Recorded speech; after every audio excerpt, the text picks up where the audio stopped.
Hello everybody, WonkyPuppy here, bringing you another video. I don't even know what to call this one. It's not a Let's Play video. It's this is normally where I would do like a Throwback Thursday retro gaming series, but we wrapped up our current series last week, and I thought I'd just try some different stuff. I'll probably do some more retro gaming sometime in the future, but for a while I think I'm just going to do some cool stuff I find on the internet. And just kind of share that with you guys, because I had a lot of fun doing that with like Google Feud and the Would You Rather game a while back, and you guys seem to like them too. So yeah, that's what I'm gonna do for Thursdays for at least a little while, and I'm probably gonna be mixing things up on the channel just in general. But let's go straight into this.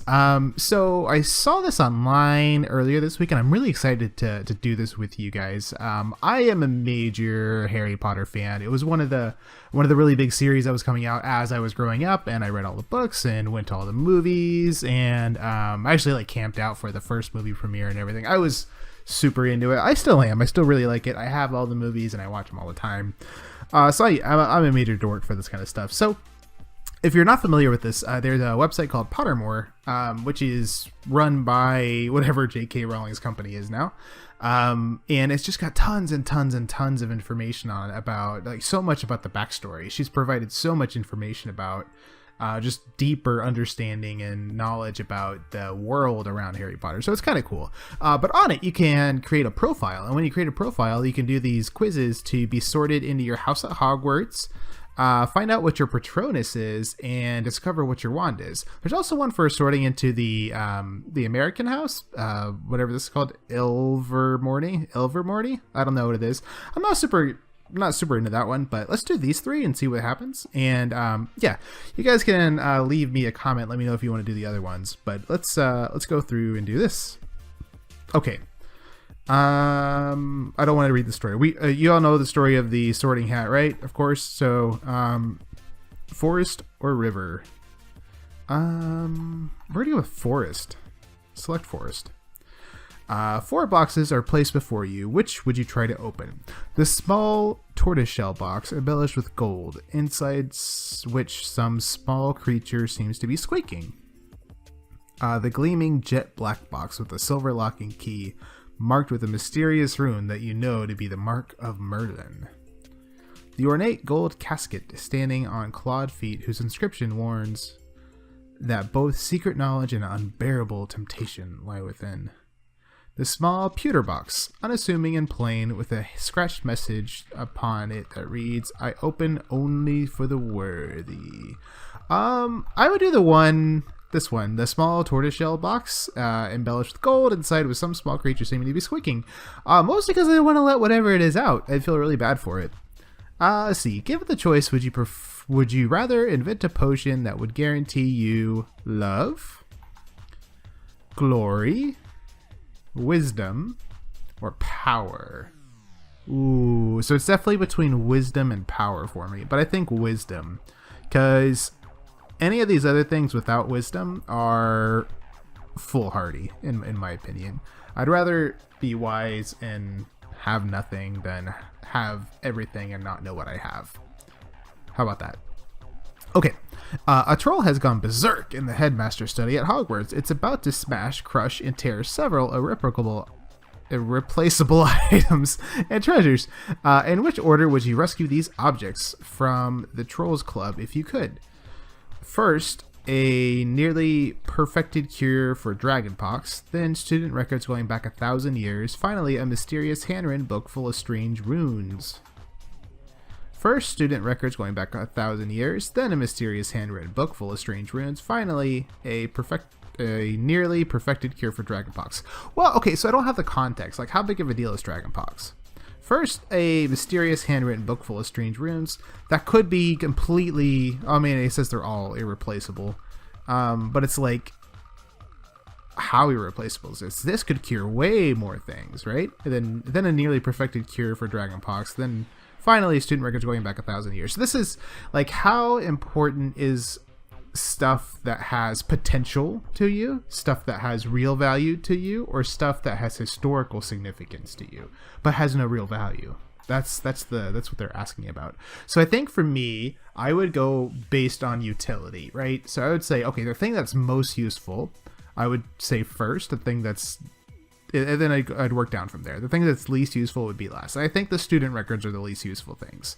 So I would start with, yes, this is mine. The nearly perfected cure, that's the most useful thing. The mysterious handwritten book full of strange runes, that's potentially useful. The student records are not useful. I don't think. Maybe they are. Probably not. Okay, if you were attending Hogwarts, which pet would you choose to take with you? A tabby cat? I have a tabby cat. I might choose to take Timmy, but he's kind of a jerk, so maybe I won't. Ginger cat, black cat. Okay, if I'm picking a cat, I'm picking the tabby cat. Are they all cats? Okay, I'd rather not have a cat. A tawny owl. I would definitely want an owl. Okay, I'm picking an owl. A brown owl. A snowy owl. Oh, it's so cliche, but I think I'm going to pick a snowy owl. Because they're so pretty. I definitely don't want a toad. Alright, I definitely don't want a cat. It's definitely between the owls. A tawny owl. Maybe. A screech owl, definitely not. They're annoying. A brown owl. Sorry. No. Snowy owl. Or a barn owl. I gotta pick snowy owl. It's just the superior choice all the way. I know that seems so cliche. But whatever. Okay. If you could have any power, which would you choose? The power to read minds, the power of invisibility, the power of superhuman strength, the power to speak to animals, the power to change the past, or the power to change your appearance at will.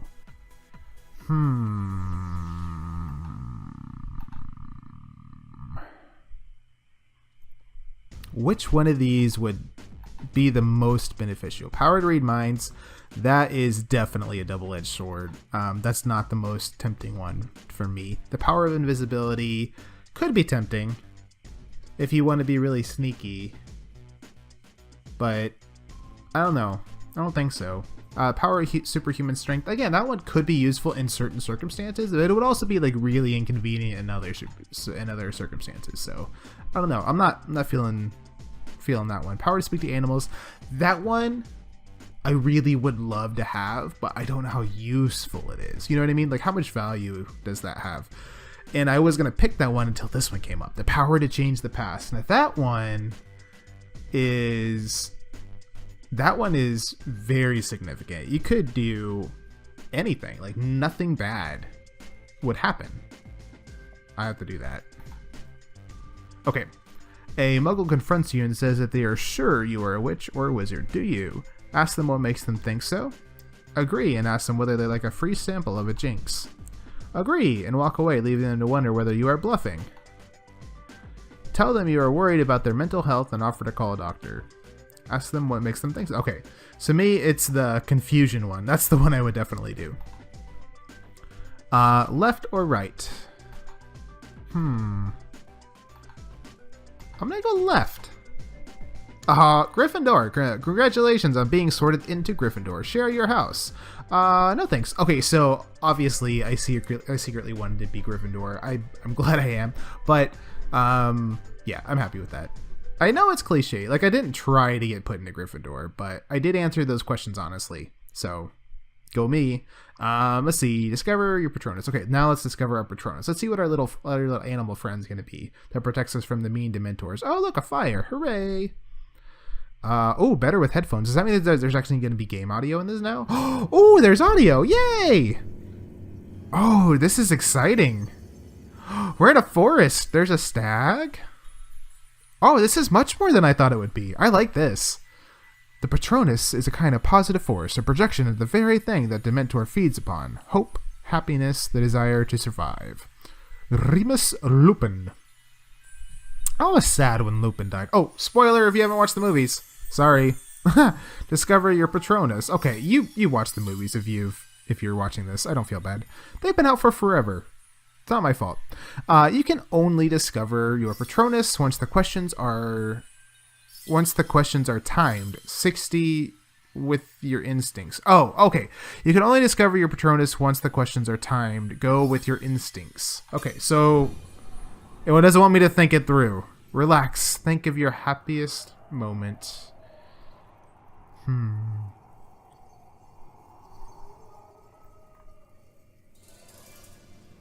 Leaf, blade, thorn. Leaf.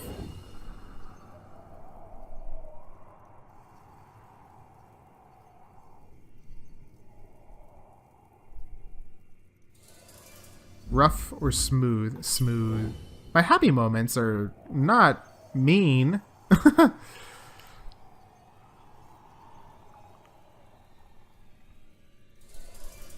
Play, prowl, preen. Let's say play. Happy.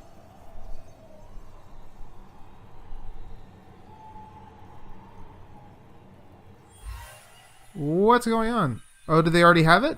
Oh no, where'd it go? I saw something. You nearly produced a Patronus. You're close. Oh, okay, cool. What are we gonna do now? Free or safe? Let's say free. Your Patron is almost here. Patronus, Patron. Your Patron's almost here. Patronus is almost here. Have I been saying Patron this whole time? Watch, listen, touch. Touch.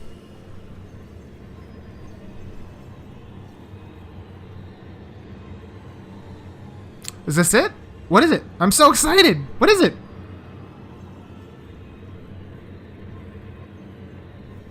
Click, drag, and release your Patronus. Patronus is a deerhound. Oh, it's a puppy. Of course it is. That's so amazing. Oh, I love that. Oh, it's really cute. Oh, that's really fitting, isn't it? For me. Okay, so the last thing is the wand ceremony.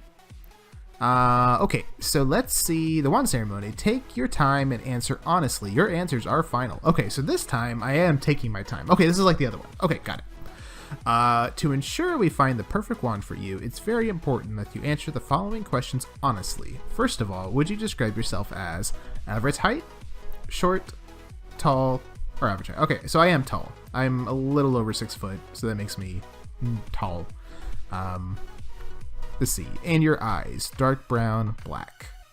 Brown, hazel, blue, blue-gray, blue-green, green. Mine are like blue-gray. I gotta get back to that. Blue-gray. That's it. Was the day on which you were born an even number? Nope. It was an odd number. Are those only two choices? Yeah, because there's only even and odd numbers. Do you pride yourself on your kindness? Optimism, definitely not. Determination, resilience, imagination, intelligence, originality. It's either determination or resilience, and I'm leaning towards resilience. Yeah, I am a very determined person. I'm very hard to to get me to stop doing what I want to do.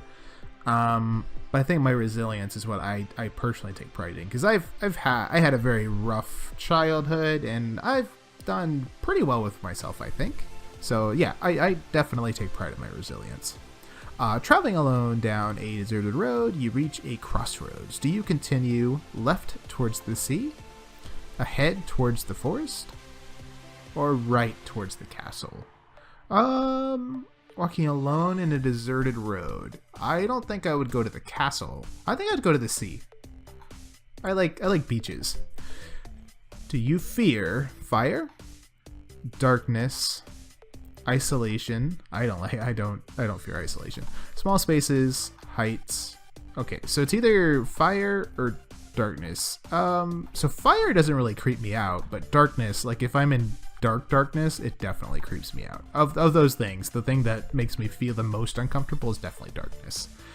In a chest of magical artifacts, would you choose an ornate mirror, a dusty bottle? No. Golden key. Does it open something? A silver dagger. Oh, that'd be pretty. A bound scroll. Glittering jewel. A black glove. Or an ornate mirror. So I might choose the ornate mirror, but I think the glittering jewel is... Okay, so everything's magical. So we got that. Not bound scroll. Ooh, silver dagger, maybe. Not dusty bottle. See, I like the glittering jewel. I'm going to go with glittering jewel. It sounds like cliche, but whatever. Okay, here's what we got. We have maple wood with a phoenix feather core, 13 1/4 in supple flexibility. Your wand has chosen you. Spread the word.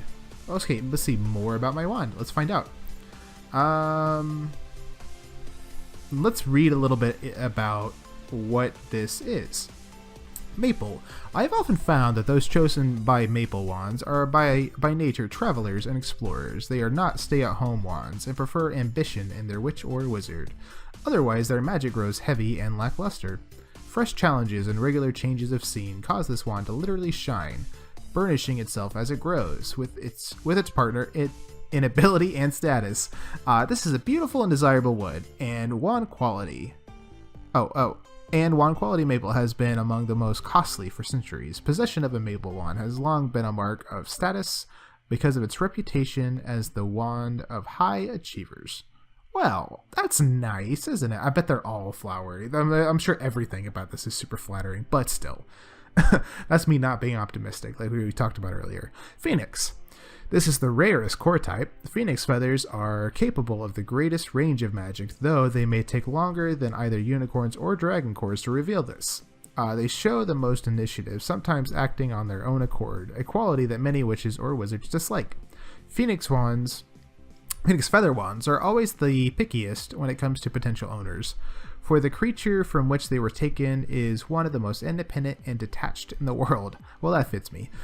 These wands are the hardest to tame and personalize, and their allegiance is usually hard won. Well, that's interesting. 13.25-inch length. The following notes on wand length are taken from the notes...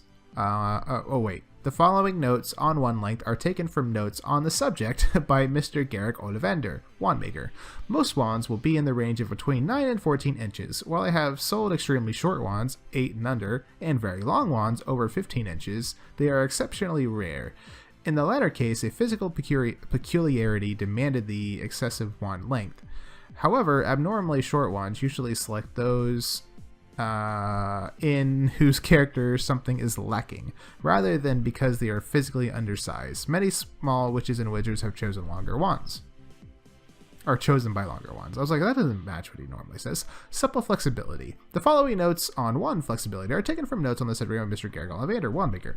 Wand flexibility, or rigidity, denotes the degree of adaptability and willingness to change possessed by the wand and owner pair. Although, again, this factor ought not be considered separately from the wand wood, core, and length, nor of the owner's life experience and style of magic, all of which will combine to make the wand in question unique. Okay, so flexibility is adaptability to change. Okay, so that's pretty interesting. Let's look at the Hogwarts house again and read about this. You probably know that some Gryffindor's most renowned members include Albus Dumbledore and Harry Potter. But did you know that the Sword of Gryffindor was made 1,000 years ago by goblins? Or that the head of House Minerva McGonagall's hobbies include correcting articles in Transfiguration Today and supporting the Montrose Magpies? I don't know what any of that even means, let alone did I know it. Here you can discover more about your beloved house, though, through writing by J.K. Rowling and articles by Pottermore, and all the latest Gryffindor news. You can also share your Gryffindor pride with your friends with downloadable wallpaper and house emblems. Hooray! Famous Gryffindor characters: Harry Potter, Ron Weasley, Hermione Granger, Minerva McGonagall, Neville Longbottom, Albus Dumbledore, Peter Pettigrew. Really? Okay. Okay, so some traits about Gryffindor: brave, courageous, chivalrous, daring, bold. Nice. Let's see. Yeah, I'm done with this one. Let's check out my Patronus and see what this means. This is just about the Patronus charm. Does this say anything about mine? Uh-oh, it's going to be loud again. Hang on, guys. Is it just going to be like, hey, it's a puppy? You have previously discovered your Patronus, which is a deerhound. Yeah. No information about what makes that one thing or another. That's fine, though. Look at my wand. It's so pretty. Okay, so that's pretty much everything that I wanted to go through on this. So my challenge to you guys, I want you to go on, make your own profile, and go through this too. And comment down below with which house you are in, what your Patronus is, and what wand you got. So I'll be looking for those and commenting back for everybody who shares that. But I think it'd be really cool if we all did this. So Yeah, with that, I am going to go ahead and wrap up the video. Thank you all so much for watching. I really do appreciate it. If you liked the video, please leave a like below to let me know that. Don't forget to subscribe to stay up to date with everything going on in the channel. And until next time, I will see you all in the next video.